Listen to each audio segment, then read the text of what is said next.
how do you read about Indian history? As unlike other histories, Indian history changes with each author. Original texts findings don't differ as much as modern authors. Please suggest some authors. I don't know any authors.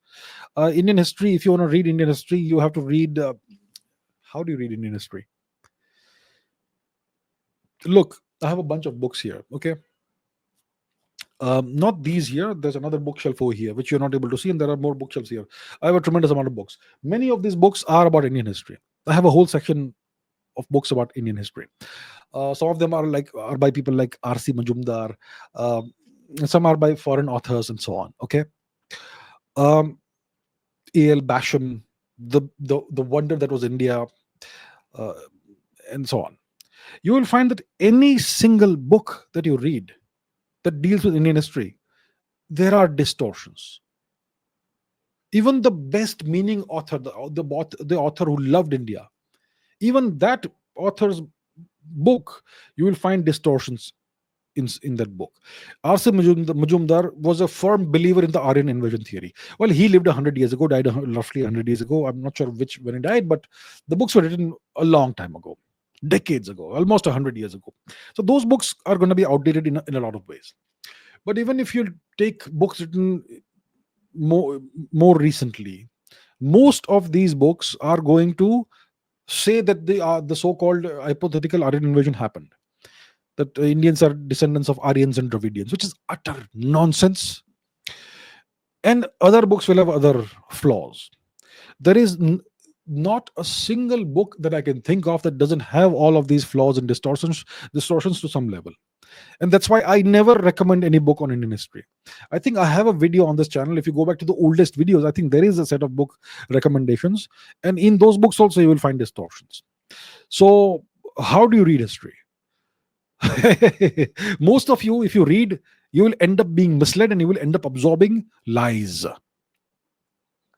And I'll tell you what, until 2015, 2016 or thereabouts, I was a firm believer in the Aryan invasion theory. So how did this change?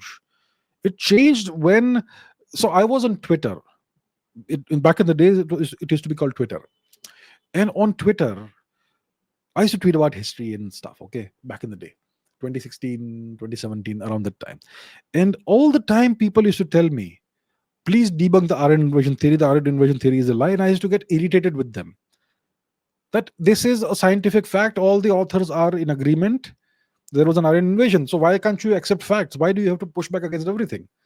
It used to irritate me. Then for some reason, one day I said, okay, let me look into the actual facts. I'll not look at textbooks. I'll look at research papers. So I started looking at journal articles, scientific research papers in journals. Started reading one by one, going deeper and deeper into the rabbit hole. And after spending like 100 hours or so in that, I was astonished, I was shocked, and I took a complete 180-degree turn. It became clear to me that the Aryan invasion theory is a lie. You see? So if you really want to understand history, that's the approach you would take. You do spend countless hours looking into original research, not opinions of authors that are available in textbooks.